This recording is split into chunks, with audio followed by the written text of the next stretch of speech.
So first point today is community return. Registration through the police assistance line has been going well. We had 900 people registered. This includes residents, homeowners and tourists. 600 people want to drive back and 300 people have indicated that they want to return. As communicated, we are prioritising the return of families first, then the broader residential and homeowner to return, so approximately 70 people are in the first phase, and we currently have 20 people booked on flights over Monday and Tuesday. So I think the Red Cross have been making contact with those people today, and this is what they want. So anybody who's choosing not to come back is making that decision of their own volition. So we're not telling people to come back. They're telling us when they want to come back, and they're telling us how they want to come back. And we are simply accommodating that return based on what they want. After we have returned families and residents and homeowners, we will look at a phased approach for tourists to return and pick up their vehicles, caravans and belongings. And I don't have a time frame on that, but we're working really hard with some traffic management stuff to try and control that when that does happen. So the clean-up and safety, because there's been a lot of questions around the safety aspect of everything. So what I've got here is the focus has been on reopening. You have to excuse me because I haven't really read this. So focus has been on reopening of the Princess Highway. Oh no, hang on. Clean-up and safety. Expertise in town to assist with identification of safety risks, including residential properties. This includes EPA. It is not safe for a range of reasons to go to damaged or destroyed residential or non-residential, e.g. sheds and outbuildings, due to hazardous trees, septic tanks and asbestos. So I think we've pushed that message through all week that it's really not safe, and we're really encouraging people to not go through those damaged properties. There's some information coming in relation to that. The announcement this morning of a coordinated state cleanup is a $75 million commitment, $75 million commitment for cleanup of homes, shops and sheds. That will include demolition, demolish, remove and safely dispose of all buildings destroyed and damaged. Insured and uninsured property owners won't be required to contribute to the cost of the program. How good is that news? GrowCon has been appointed as the program manager, and they will utilise local contractors, and I think there's a process for that. So given that this is hot off the press, so to speak, I don't have the details, but I believe there's going to be something come out about the local contractors in the area so that they're not going to miss out on anything.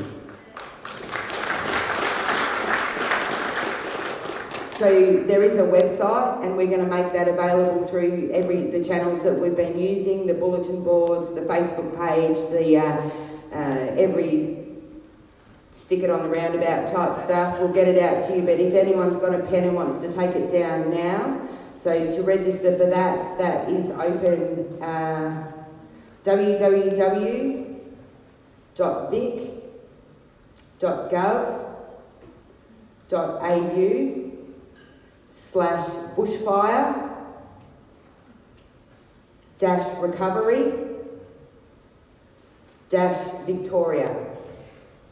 It's long and we'll get it out. There is a phone number, it might be a bit easier for everyone to write down also. 1-800-560-760. The only thing that I'm going to say in relation to roads at this stage is that there will be something come out official in the very near future, and make no mistake, you will all be really, really happy with the information, but I don't have anything more on that other than to say there's not one person in this room that will not like what we're going to deliver. So, could I just ask maybe at this stage that if there's any questions in relation to the roads right now, the answer's going to be, we don't have an answer just yet, but something's going to be coming really shortly, and maybe unless you've got a really pressing question or a specific. So I'm talking of the opening of the roads. If you have a specific question in relation to some hazardous trees and stuff like that, obviously we're going to take those questions. But if I could just ask all of you maybe not to ask anything because we can't answer it, but we will be answering it really shortly, and you will be all really, really, really happy.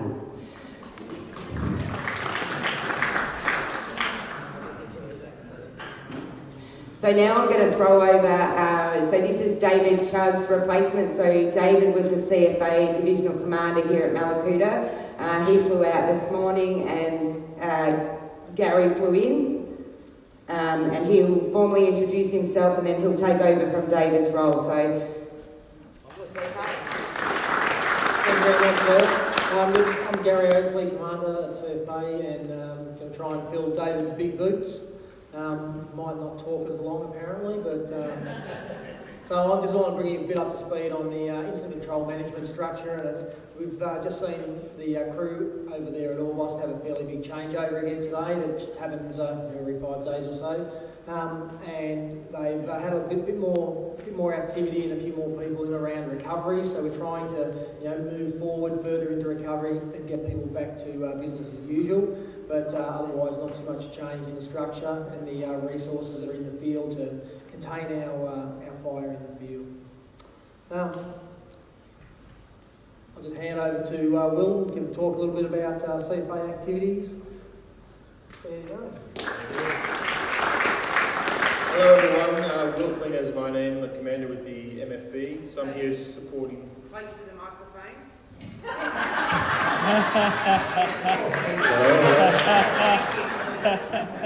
And with that, what am I going to do about that? So I'm here supporting our operations as things unfold. As you know, there's a large fire that came through. There's a lot of still hotspots that are in the landscape. So we've got the CFA strike team here to support and deal with some of those hotspots. So today the strike team was out at Gypsy Point and looking at some of the other key infrastructure areas around the town, just to make sure a lot of those hotspots are put out. There's still intention to give the local brigade just a bit of a spell. So the last few days they've been having a bit of a rest. So I've been in contact with them today, and we'll talk further about when they want to get back online and start doing response. But while the CFA strike team is doing some of the hotspots, they're also available to respond to normal calls that might come up in the community. So that's sort of where we're at the moment. That'll continue over the next couple of days.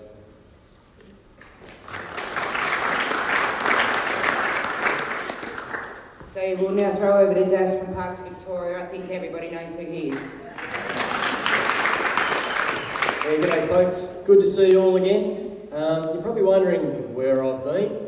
I've had my good mate Ross Cutlack here, and I'm sure he come down and spoke to you. That's awesome. I took an opportunity to spend a bit of time with your little boys actually, and sent Ali into work, so that's always good. Although I probably didn't get as much done at home as Ali expected, but nonetheless I had a red hot go though. So Will and Jeff, good to have some new friends down here. Really appreciate the work that Will's been coordinating with our CFA colleagues around treating those hotspots in the landscape. What's Forest Fire Management Victoria been doing, I hear you ask? Remember, I can't talk about roads at the moment. No, right? but it's good. We've sort of been doing some of that stuff. And has a tree word, but there's one thing I will share with you, and that is that, and you've heard me speak about this before, is the inherent risk in the landscape. So I just want you to know that 2 of our people are involved in this circumstance. They're all safe, they're all good, but they became entrapped last night out in the bush, and we couldn't get them out. So they had a sleepover last night, and we managed to get them out today. So they were traversing a road and track, and there was an old log field crossing that had actually burnt out underneath. So everyone knows what a log field crossing is. If logs get chucked in a drainage line, earth over the top, that had burnt out, they drove along and it collapsed, and they were stuck in there. And unfortunately, we tried to get them out, but it got too dark and too dangerous. They spent all night out there. We got them home, got them safe. The car's a bit of a different story. We'll work on that. So I'm not saying that to scare people, but I just want you to all understand there's still an awful lot of risk in the landscape out there. So as you move about the place, please respect, closures and taped off areas and other things. we've come a long way, and you've heard me say this before. Just want to make sure we keep everyone safe, yeah? So what have we been doing? Something about roads, something about hazard trees, and I'll leave it at that, folks. But one thing I will share with you, I brought a map. Nice to get presents off me mates. And if you want to have a look at what's been going on, come and see us afterwards. Cheers. So now I'll throw a bit of Jess from AB with a health update.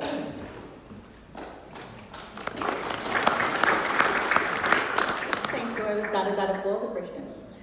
Firstly, can I just comment, I've never appreciated a blue sky so much. How amazing is it? It's so beautiful. And I did get a bit sunburned today, but I'm okay with that.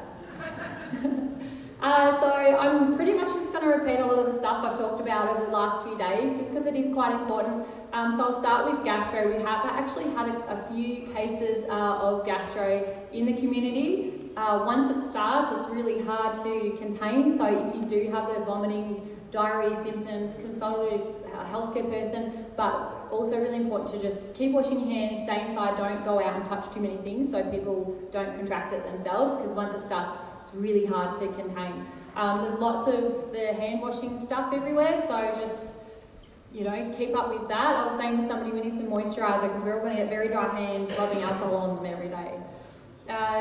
So really, really important to keep up your hand hygiene.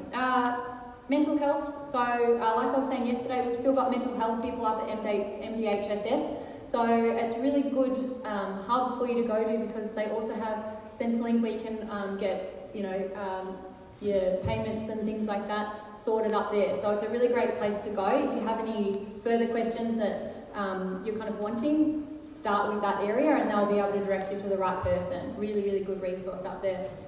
Again, if you know anyone who's acting a bit odd or you think they might need any assistance, to have a chat with them. With their permission, you can refer them to one of the health care people, or take them up there yourself, or just have a chat. There's some paperwork over here that has outlining good self-care tips, like little things like maybe going fishing, or myself, I get my nails done, but you know. So things that you can do yourself that is just good for you and makes you feel, you know, happy and like kind of normal again. Also good tips about what to look for in other people to recognise whether they're feeling a bit off themselves as well. So Life Aid again are here, up the back there. So they're good for if you want to get any health checks, get your blood pressure, your heart rate done, CO levels, dehydration levels. While I'm on that, really important to keep your fluid up, particularly in days like this where it's hot. Really, really, really important. And the guys that were playing soccer today, did anyone watch the soccer game? Yeah. Woo! Even scores though, I've heard. Too bad. So yeah, make sure you keep your water up and electrolytes too. Really, really important. Any medical issues or breathing issues, again, consult your healthcare professionals. Really important. Call 000 if you need us. We're there for you. The pharmacy also has spare BSL kits for anyone who didn't get that message yesterday. If you're a diabetic and your BSL kit your blood sugar kit isn't working, they've got spare ones that you can get a replacement. P2 masks, we've got a stash over here. We've got two like crates of them out the back here. I was hoping to see them gone by the time I left, but there's a 15,000, so I think yeah, it's a bit unfounded. But please take them. They only last 4 to 6 hours. This is particularly if the smoke comes back. They only last 4 to 6 hours if they're in use. So after that, they're ineffective and you have to replace them. So take a stack. There's plenty to go around.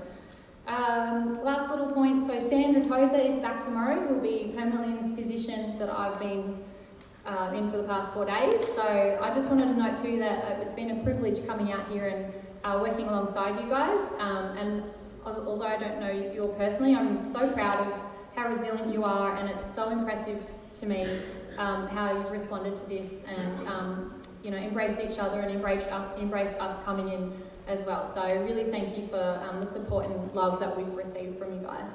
So great work.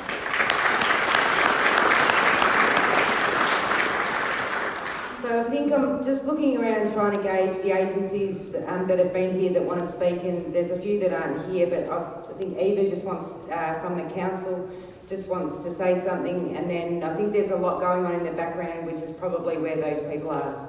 Yeah, thank you. I just wanted to respond to Jenny's question yesterday about the curbside rubbish. There you are, Jenny. The truck that's coming in from New South Wales actually has 2 separate compartments in the one truck. So the household waste is going to our facility here, but the recycling is being taken north to the recycling facility up there. So that'll be curbside for both recycling and household rubbish. Will be happening again on Saturday morning, so put your bins out Friday night. Thank you.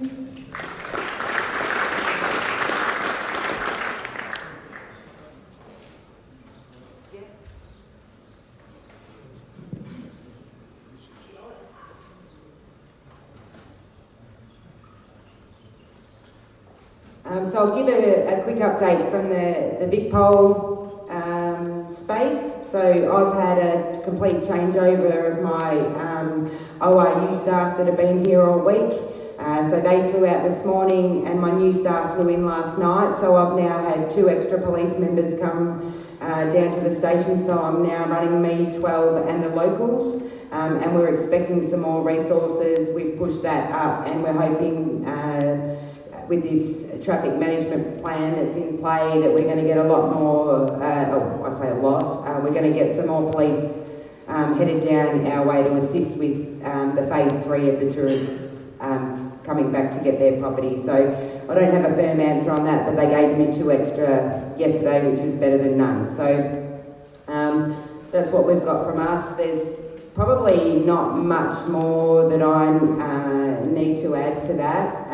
It's at the moment anyway. So are there any questions of me at this stage? Yep.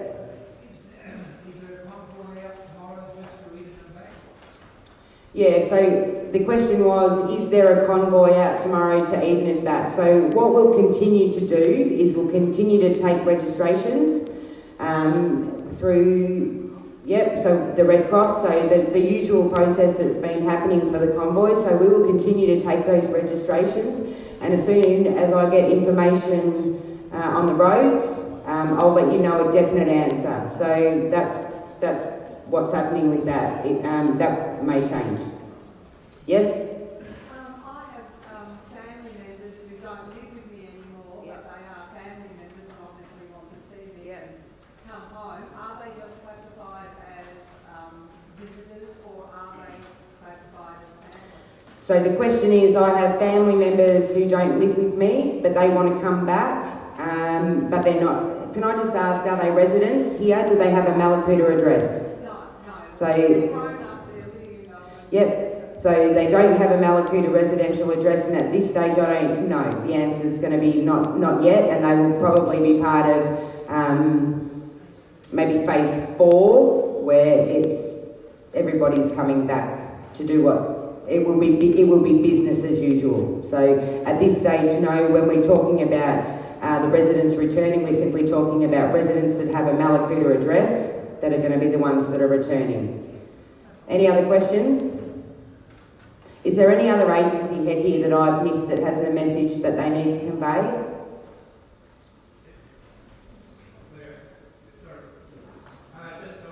No. Because just so you're aware, these meetings are being streamed, and when the fires came through, a lot of people lost hearing aids and have not been able to replace them, and that's, you need to come up and speak close to the microphone so that everybody hears.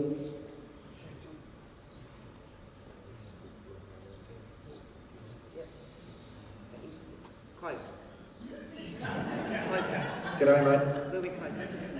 Can you hear me? Tom Rose is my name. I'm part of a team of people from the VCC Emergencies Ministry. We attend places such as Mallacoota with a view to offering the community support and a presence. So if you need to talk to somebody, if you're in any way distressed, or if you have family members or people you know who could use a listening ear, we have a team in the town. You'll see us walking around, happy to engage and speak with you at any time. Thanks. Any questions? Any questions? There's 3 of them up the back there. Please stand. Tony, Matt.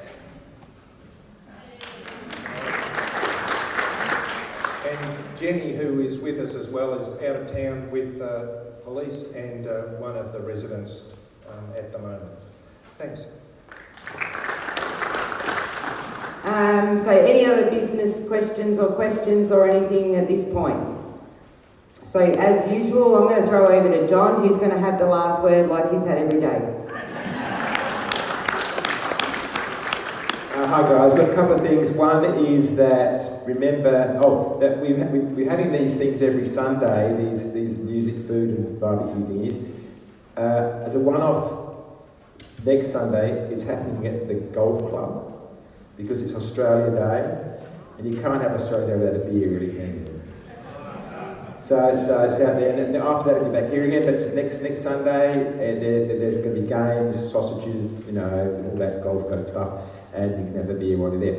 The other thing is that this centre will be opening as of tomorrow from 12 and going until whenever all this meeting business is over and done with. So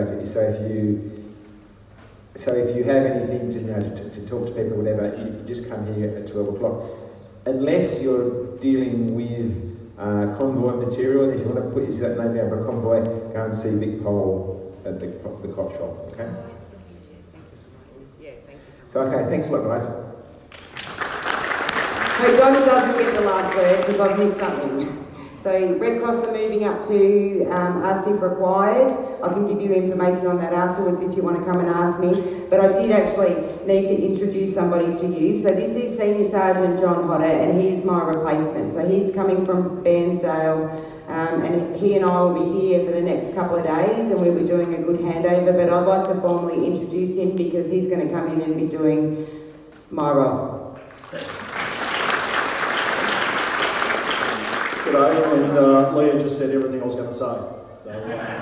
So, from Bairnsdale, been around the area for a while, so I know this area. Is that better? This area pretty well. I'll be up for the next week. Looking forward to working with you and for you. I think most importantly, I only just met Leah today. Incredible amount of energy. She's like one of those ever-ready bunnies that never stop, which I'm sure you've gleaned over the last week. So I think it shows some appreciation for Leah and the work she's done. Thank you all. I hope to keep that good work going this week with all the other agencies and the community people, so looking forward to see you during the week. Thank you.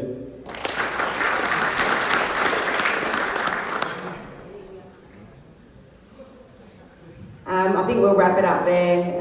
Thank you very much everybody for coming. As soon as we get any word on this, we will release it through the usual channels. If we have to make phone calls to specific people, that's exactly what we'll do. If people aren't getting the messages, come and let me know so that we can get the messages to them. Thank you very much. See you tomorrow.